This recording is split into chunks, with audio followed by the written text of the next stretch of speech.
Have you ever wondered how it feels like to live in a different country? Have you ever wondered what could you possibly learn by living in a different country? Or are you by any chance going to a new country and you're quite worried about it? Well, whatever it is that you clicked onto this video for, I'll be sharing 15 life lessons that I have learned by living in 3 different countries by the age of 19. So let's get right into the video. Now, the first thing I've learned actually living in 3 different countries by the age of 19 is let people get used to you when you move to a country. The reason why is people are not used to change, and when you, as somebody new, enter their territory, they're a little bit hostile towards you. Now, in some countries you won't see this as much as others, but I am not talking about the people of that country who are hostile to you. I'm more talking about like the work environment that's new to you in that country you might have gotten to, or I'm talking about more the school. Because those environments, people will be used to a certain standard, or they will be used to a certain environment. And when somebody new comes in, some of them might feel quite threatened by it. This has nothing to do with the people of that country. This has everything to do with the specific person that you're encountering. That being said, you might have a personality like mine. I have a really dominant personality. I have very leader-like traits, and personality like mine might be quite heavy on a new environment and on new people. So my best advice to you when you first enter that environment is let people get used to you. And once they get used to you, you can start to show like your more like your heavier personality traits like mine, like being really dominant, like being very leading and stuff like that. And the second thing I've learned is research the area that you are gonna move into, or say like it might be that you are going to a new country to like work at a new job at a new place, or it might be like you are going there to study. Now, if you are going there to study, you might already have a dorm designated to you, so you might not really have an option to choose where you're gonna live apart from the ones obviously on campus or something like that. But if it is the case that you are going there for a job and you can choose wherever you're gonna live and you know how to drive, then you will have more options in terms of the places that you can move into. Now, depending on if you are going alone and what's important to you, these will change. Like the stuff that you want in your living area will change. For example, in my case, I lived in 3 different countries, as I said. The ones that I've lived in is Turkey, Australia, and currently United Kingdom. So that being said, when I was moving from Turkey to Australia, one of the biggest things for my dad was he wanted to find a good school for me. And at the time, to be able to do that, obviously you need to live close, like you need to be in a certain distance from the school to be able to go to that school. So it was really important where we lived. So when it comes to schooling and stuff like that, especially if you're not in uni, your parents and you might take the initiative to look at the area and what schools are around. And if you are only going alone, no family, no kids, in that case, what I will say to you, what is important to you? First of all, can you drive? If you can drive, you will be able to thrive, I can promise you that. But if you can drive, then no worries. Maybe having shops near you wouldn't be like not having shops in a walking distance wouldn't be much big of a deal for you. But if you can't drive and you're yet to learn it, I would say maybe look at an area where the shops are around. Or if you like specific things, like you might be in love with going to the cinema. I quite like cinema. I would love to have a cinema that's walking distance from me. So if it's that different, that important to you, you might select an area that accommodates that. Or if you're going alone and you're a female and you might not feel quite safe in certain areas of a certain country, then look at the safest area to live in that country. And the third one is don't do things that you normally wouldn't do in your country just because you are trying to fit into the new country that you're in. To be fairly honest with you, it depends on what country you come from and what country you are going to. Why? Because the 2 countries you are moving to can be culturally significantly different.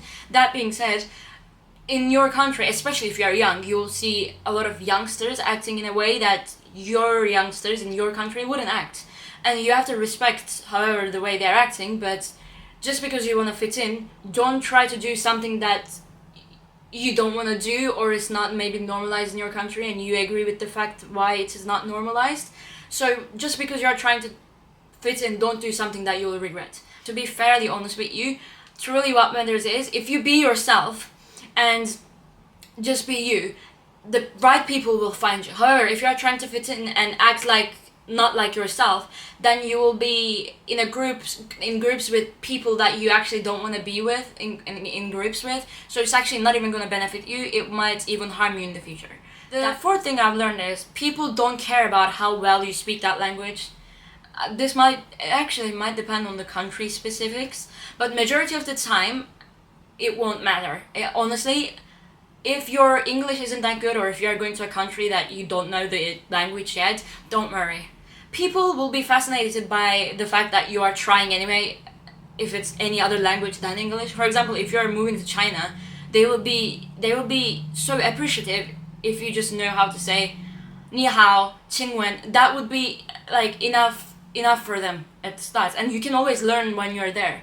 So it's not that big of a deal. As long as you can communicate a little bit, it should be fine. And also universal language, obviously, hands and body language, that should help you a lot. If you don't know anything, just smile. I knew English when I went to Australia, and obviously after living in Australia I moved to UK, so I obviously was good at English. And that hasn't been a problem for me, like English hasn't been a problem for me, but there are times where there are days, you know what I mean, there are days when my English is just sleeping at the back of my mind, I think, and I much rather speak Turkish, obviously. But it is life, you just kind of go with it, and your friends and your colleagues will understand that. They will understand the fact that it's not your native language, because learning a new language from scratch isn't easy, whether that be English, whether that be anything else, no matter what anyone asks and stuff like that. So learning languages isn't easy at the first place. So even though English might be the easiest language to learn for you, it is still a hard skill to be able to achieve and master. The fifth thing I've learned is, if you need help, ask. And I mean, it's simple, I guess. This is I guess simple, but literally ask. And it doesn't matter who they are, what they do, where they are, or wherever you are. If you need help, you just need to ask. Because at the end of the day, you need to get to where you're going, or you need to get something done. Don't be ashamed of how you look. Don't be ashamed of your English or whatever language you're trying to speak. Just ask. Because at the end of the day, you need to get the thing done, don't you? And no matter how much time you waste, that thing still needs to get done. And people will usually like to help anyway. And if you, by any chance, ended up asking to the wrong person, low-key suck it up, try someone else, because it's on them. Maybe they're having a bad day, maybe it's not, they're trying to rush somewhere. So don't take it too personal, you're just trying to ask for help. And us humans, we should help each other anyway. So unless they might be in a situation where they can't help, if that's the case, just say kindly, sorry, go ask someone else. Until you get your help, just ask. Because you, as I said, need to get your stuff done anyway. The sixth thing I have learned is, if you have questions, area specific, ask your colleagues and friends. That's kind of like, I guess this is kind of same as the fifth one, but the reason I wanted to include it as a separate point is because when I moved to Australia with my dad, we didn't know about which school was good in the area. And some of these things, yeah, you can do a Google research, but it's not going to give you that in-depth of an answer about that one specific area. I mean, if you can find it, lucky you. But in my case, we couldn't find it. We found a bunch of schools, but we didn't know which one was the closest and which one was the best in terms of like the geographics of everything. Yes, Google Maps is a good thing to use. I love Google Maps. But apart from that, like you sometimes need like humanized information, like not just, oh yes, this is the Google information. No, we needed humanized information. That being said, like my dad asked to his colleagues about my school situation. And in Australia, I first went to, for example, a really good school in academics, but it was more sports-based, and I'm not that sportsy, so maybe it wasn't exactly the best school for me, but I went to a really academically good school regardless of the fact that it was very sporty. And that information we couldn't have necessarily be able to find online unless my dad's colleagues has told, like, if they haven't told him about it, then we probably wouldn't have known. We would have just went with a random school because we have so much to think, right? So at that point, it is good to ask for other people's help. And obviously you can ask about like where to buy the cheapest groceries. That's always useful. You can ask them like what is the best shops to shop around, that's what I mean. So ask friends, colleagues, they will help you be able to give you insider information that you probably wouldn't find on Google. The seventh thing I have for you is you will meet so many people, and some of these people will be good in your life, like they will help you get somewhere. Some of these people you won't really click on with, okay? And this has nothing to do with the countries, this has everything to do with the person that you're meeting.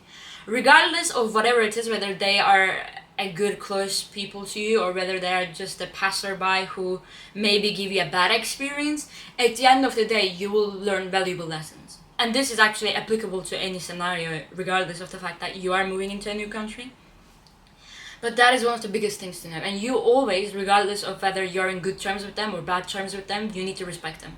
They are human, regardless of how trash they may have been to you. You need to be respectful.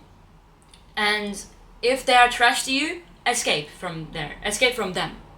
And you don't have to give any explanation. If they're trash to you, just get out of there. You don't owe them any explanation if they're bad to you. But regardless of those few people that might act like trash to you, you will have so many people that you will relate to. Even though you're in a completely different country, different cultures, different way of living, you will still find so many people that will be able to help you grow as a person. And as I said, even the ones that act like trash to you, they will teach you valuable life lessons. Not them specifically telling you the lesson, but more like what you have learned from them acting like that will have teach you some lessons, some valuable lessons. The eighth thing is, it is okay to lose friends when you are moving from one country to another. As I said, because I lived in 3 different countries, first Turkey, then Australia, then UK, I have lost a lot of friends on the way. And the ones that are truly my friends have stuck with me. I have now friends from Turkey whom, like, when I go back to Turkey, I'm like, hey bro, what's up, what are you doing?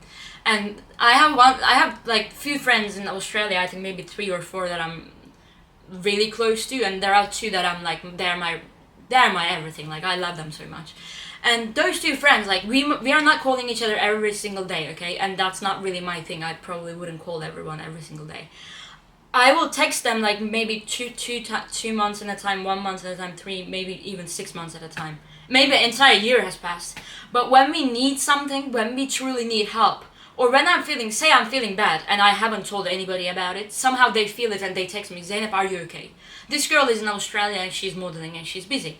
But she's like, Zeynep, are you sure you're okay? Like, I wanted to check with you. And sometimes I feel it like that. She will randomly call me and I'll go, she's calling me, there must be something going on. I will pick up that phone regardless of what the heck I'm doing.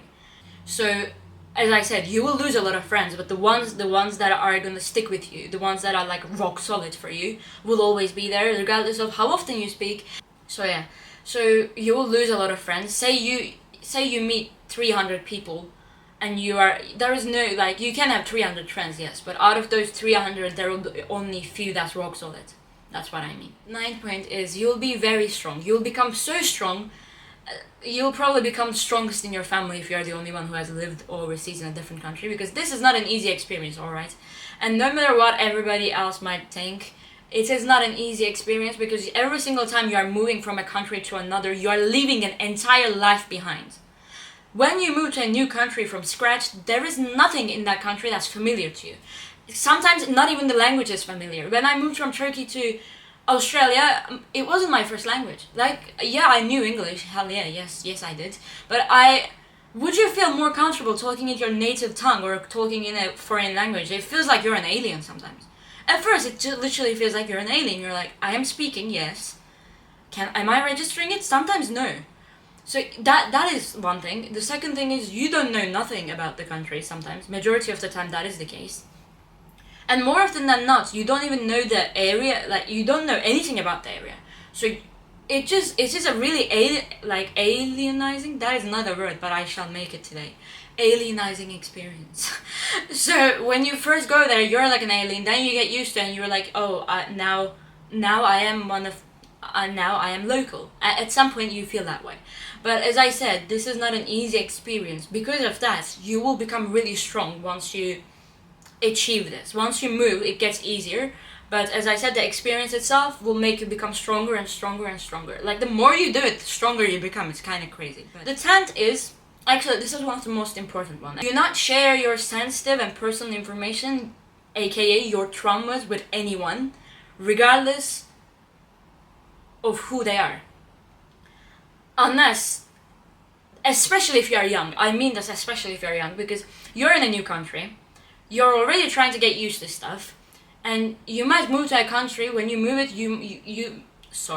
when you move to a new country, you obviously are going there with your trauma, and the trauma might be triggered because you're in a new country and you experience new things. Oopsie. And that being said, it will come out unintentionally. Your traumas will come out unless you are talking to a health professional. I say don't share it to anyone at random. By anyone at random, even if they're your close friends, because you just met them, right? Even if it has been a while since you met them, unless you trust them fully, and by trust I mean fully trust, do not share it. If you can not share it at all, do not share it unless, as I said, it's a health professional. The reason I say that is because you never know how your relationship will turn out at the end, and they have no obligation to keep those secrets, because I told you will meet some people who are actually trash, and they will steep so low as to share your really deep inner problems with other people, and if that will be a ruining experience for you. The 11th one is people have different ways of doing stuff. Now, this is a very neutral sentence. They have very, very good ways of doing stuff, and they might have very unconventional ways of doing stuff that can be good or bad. Like, by bad I don't mean like negatively bad. I mean it might be less effective. Regardless of what it is, the one thing I always say: respect people. That is their culture, and at no point can you disrespect that. If you disrespect that, you are not a good human being. If you don't know how to respect that, get away from there, because you don't deserve to be there. I said this is one thing about living in every single country you're in. Whatever country you're in, you need to respect their ways of living. You might not like it, but that is irrelevant. You need to respect that, because that is value, that's being human. That being said, there will be a lot of interesting things you will learn. They have a lot of good ways of doing stuff. The particularly ones that I related to was Asia, just because I love Asian culture so much.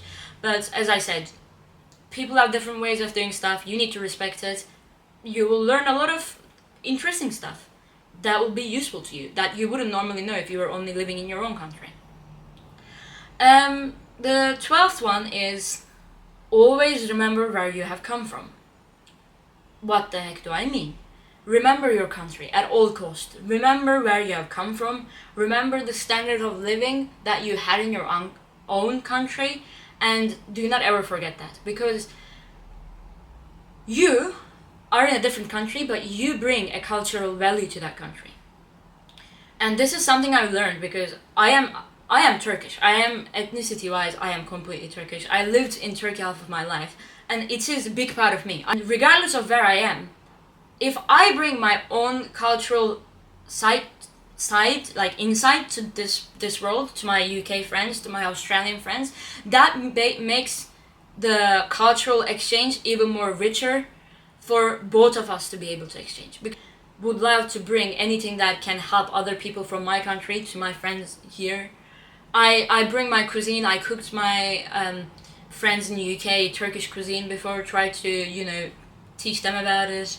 And I have exchanged the other way around. I have friends in the UK here, as I said, from China, and they have cooked me their food, and I have engaged in beautiful cultural exchange like that, and that is really meaningful to me. So to be able to do that, don't forget where you're from. The 13th one is, it will always be worth it at the end of the day, no matter how much you are suffering right now. What is it? Always flowers and sunsets for me when I moved to Australia? No. In fact, it wasn't, and I was struggling quite a lot. When I first came to UK, same thing happened. I was struggling quite a lot because I didn't find a group of friends that related to me and was able to understand me, especially the area I lived in first in UK, because now I'm living in a different area in UK. It was so, there was nobody else from a different country, even if they were ethnicity-wise from a different country, they have been in UK for so long, they only knew the UK way of living, and that is absolutely fine. That is absolutely wonderful way of living. But there's nobody who could. They respected me, but they didn't understand me. You see what I mean? And as a like when you're trying to find a group of friends and when you're trying to relate to people, one of the most important things is the fact that they can understand you. And by understanding, I don't mean language-wise. Obviously, that is absolutely important too. But like being able to understand you as a person and being able to relate to your values is not something that everybody can do with you. And I didn't have that when I first came here. So I was good academically. Every part of my life was like, it was life, but it wasn't necessarily fun, or it wasn't exciting at first. Being in a new country can be really depressing at the start. Like, I love my experience. I loved all of it. As I said in my past video, if the life doesn't have up and down, life isn't life. And for me to be able to enjoy the comfort and the way of living I have now, I should be thankful for where I have come from and all of the things I have experienced. That's the point. Where you have come from is important. But as I said, it won't always be hard. It will be hard at the start, but one day it will be worth it. Keep that in mind. It gets easier as you live in that country for a longer time. And you know what? Like, the quicker you make friends, the quicker you adapt to that country. 14th one is, it won't always be hard either. Yes, it is hard at times. Language new to you, hard. People are different than what you would be expecting because they have different values, they have different cultural expectations. That could work. And because of all of that, you can't expect everything to be easy. But as I told you, it won't always be hard. It won't. And there will be times it will be really hard, and there will be times that you are so happy you are out of the way. Once you make your friends, it will be easy. Once you meet your colleagues, it will be easier. So yes, there will be hard times, but it won't be hard all the time. 15th and my last one is probably the most astonishing and most life-changing thing that I've ever learned is what makes a place home isn't its geographical location. This is kind of crazy. Now, a lot of people, because I lived in 3 different countries, they ask me, my friends ask me a lot. They're like, Zeynep, out of the 3 countries you lived in, which one did you love the best? Was it Turkey? Was it Australia? Was it UK? I always answer this question with, I actually don't know. Because for me, every one of those countries taught me something else. And in every one of those countries, I met some people that were, okay, trash. And I met some people who were absolutely wonderful. I thought I met angels from heaven, sort of people. And they taught me so many stuff, so many valuable things. And I always met nice people. There are, as I said, only a few that was bad. I only had a few bad experiences with some people. But that's life. You will have that in whatever country you're in. But I met so many nice people. My teachers in Australia, they were so nice. My teachers in UK, now my professors and my lecturers in my uni, they are so nice. And as I told you, my friends, they are absolutely nice. So what makes a place home is people that you are with, not the geographical location of the place you're in. And that is a very freeing and serene and happy experience, and it gets me so excited. Because if the geographical location doesn't make a place home, and if it is the people that makes it home, you can't feel at home anywhere. That being said, if you're going to overseas soon, or if you're dreaming of going there but you're scared, just keep this one point in your mind. You will meet people. They will change you. They will make you a better person. Apart from that, people will teach you good things. They will teach you life experiences, things that you cannot buy with money, no matter how much money you have. So that's it for today's video. I wish you luck, and if there is any questions that you have, please feel free to share it with me, and I'll be more than happy to answer. And if you have any further video ideas for me regarding overseas or anything else, as I said, I'm a self-development, self-growth and self-love channel. I'll be more than happy to help. And yeah, have a nice day. Thank you for listening.